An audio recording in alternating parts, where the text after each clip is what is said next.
So first off, I want to start with what is Satisfactory. And firstly, Satisfactory is still in early access at the time of recording this video.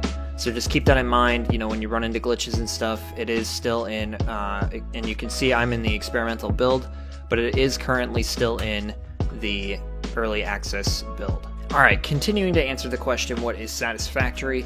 Steam categorizes it with the tags of base building, open world, automation, crafting game. That's kind of a lot of tags, so I like to introduce the game as a futuristic industrialization game with a little bit of survival aspects in it. And that's really what it is, because you get to build massive factories similar to this one, or even bigger or smaller if you want. And you get to go out, explore, kill things, and have a lot of fun doing that aspect of the game as well.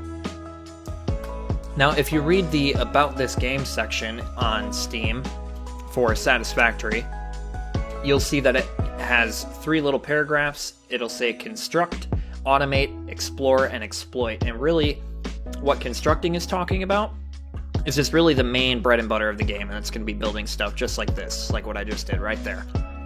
Automating is going to be this right here. So this little mini factory I've got going on.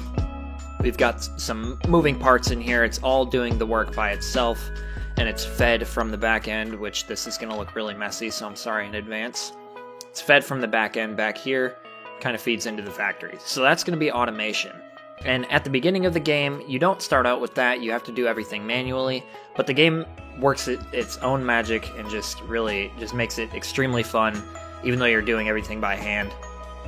And the tutorial is amazing as well, and it doesn't even really feel like a tutorial. But anyways, moving on to explore and exploit. That's going to be exactly this right here, exploring this amazing, beautiful world. It's just breathtaking. Amazing to explore, all kinds of things to gather. Pretty unique Easter eggs that I'm going to talk about later as well. Okay, moving on to game objectives. That's going to be the next category I want to talk about. And that's going to be everything in here. This is called the hub, this whole little building right here. And without spoiling too much, just going to try and show you tier 0 here. So this is going to be hub upgrade 1, 2, 3, 4, 5, and 6. And this is really the tutorial right here. And what this does is it starts you out, you know, you'll start out in the game. You'll get this little box in your inventory. Let me show you real quick. It kind of looks like... Psych? Okay. Looks like this right here. This little thing right here. And if we just pick that up, ignore that packaged fuel here. Let me just... Hey, if you've gotten some value out of this video, go ahead and just please click that subscribe button so that I can continue producing more videos like this and continue to give you a lot of value in any video I make. Thanks for the support. That death was for you. Alright, anyways, now that I have that figured out, you saw the little box, that's what it looks like, and then it'll give you the ability to place down the hub. This, right here. Boom. Just like that. And then you'll come into the hub terminal, you'll be talking to this robot that'll give you directions, and you'll start off with hub upgrade 1, you'll have to build, this will be your rewards here, and it only costs 10 iron rods, and you can make that at the crafting bench right here. You just need to collect some iron ore and then smelt it into iron ingots, or actually you can create iron ingots. My goodness, it's been a handful of... Oh my god, I can't even speak either. It's been a hot minute since I've handled this crafting bench. So, ingots, so you'll grab some iron ore, craft it into ingots right here, then you'll scroll down. You won't have this many things, I'm at the end of the game here, so iron ore to iron ingots to iron rods, and then once you have 10 of them, you come over here, go to hub upgrade 1, boom, and you're done. Awesome, first hub upgrade. And that's the tutorial. You can make that last as long as you want. You can go out exploring, killing stuff. You can do... This tutorial can last anywhere from, I'd say, about an hour, maybe 2, to like 10 to 20 hours if you're quite the explorer. So, moving on. Alright, so next I want to talk about what I find fun about Satisfactory, or what I enjoy about Satisfactory.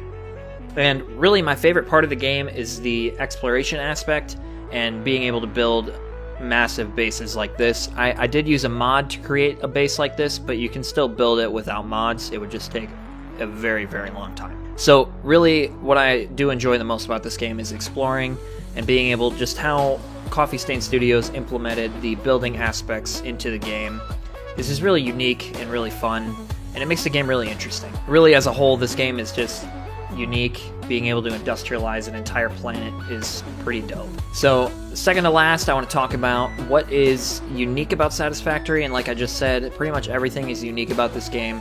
Nothing's really ever been done like this, but really if we want to talk specifics, there's some pretty cool collectible Easter egg type items that you can actually gather in the world, and they're really cool and interesting, and they provide a little bit of I guess you could say unknown lore, and I just find it really like that's extremely unique. I've never played a video game that has like gatherable Easter egg type collectible items that adds into the lore of the game. Alright, so finally I want to go over what I like to call my 1,000 point game report card for Satisfactory. That's what I'm going to call it for every game review. It's got 1,000 points in it, and it's got about 7 different I guess you could call it categories that I will be determining the rating of the game. So the first one is going to be the storyline, or objectives. And so this game doesn't exactly have a storyline, but it does have objectives. And I find the objectives in the game to be extremely smooth between objectives. You know, like I was showing you the tutorial,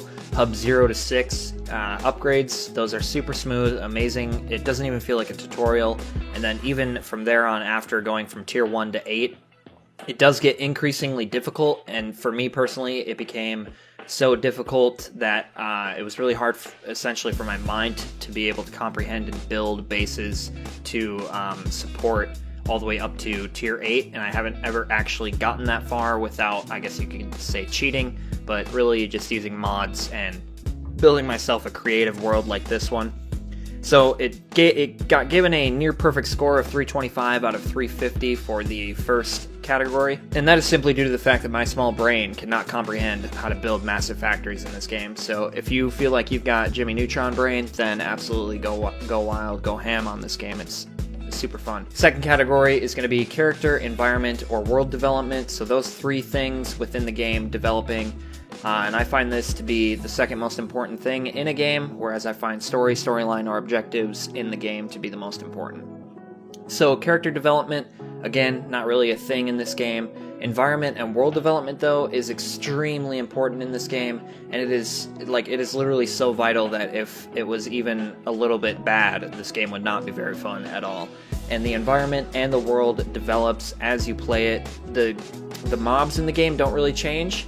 But what's interesting is that to gather more high-level or high-end or end-game materials, you do need to fight harder enemies. So that is a very good aspect to the game. As you know, the environment and the world, it kind of sort of does develop around you, and you can also essentially alter the world to your liking by building in it and around it. Third category is going to be user interface, and I find that to be one of the not one of the more important ones, but it is third for a reason. These next few things I do find to be equally important, and that got a 100 out of 150, whereas I don't believe I said previously the environment and world development got a perfect score of 300 out of 300. So user interface 100 out of 150. I believe that the user interface is pretty important in any game, because if the user interface is too complicated or too hard to understand in the beginning of the game for newer players, it can deter people from really wanting to play the game and getting into it. But I believe that this user interface is really good. It got a 66% if you want to categorize 100 out of 150 into percentage. So 66% is, that doesn't really sound that good, but I gave it 100 out of 150 because I feel like the user interface is pretty good, but it could definitely be better, and there's a lot of mods that give the interface, not the interface itself, but almost like a quality of life that affects the interface. It's kind of hard to explain, but the overall usage and interface of how you build things and connect stuff and everything like that could definitely be a little bit better. So the fourth category is going to be the player and or game physics, and I gave this a 95 out of 100 because I believe that the game physics in this futuristic, different planet type world is super accurate to the vibe that Satisfactory gives off. Alright, the next category is going to be NPC or mob interactions, and since there aren't really any NPCs except for the robot voice in your head in the early and throughout the entire game that helps you out,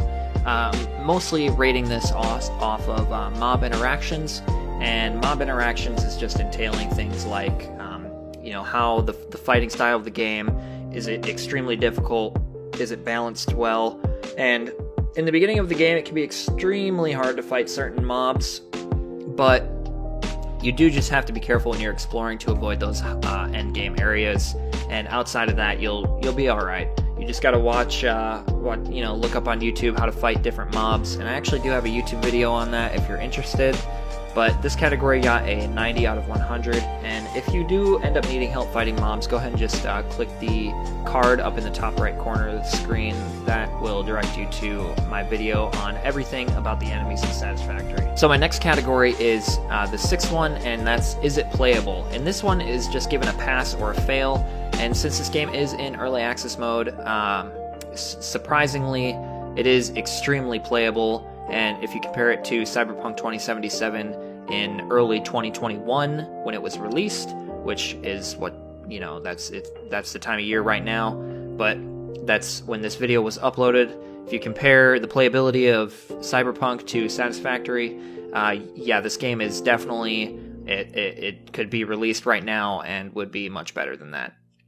But yes, it passed, it's playable, extremely fun game. So, seventh category doesn't really go into the 1,000 point report card, but that is my personal overall opinion of the game, and I gave it a 10 out of 11.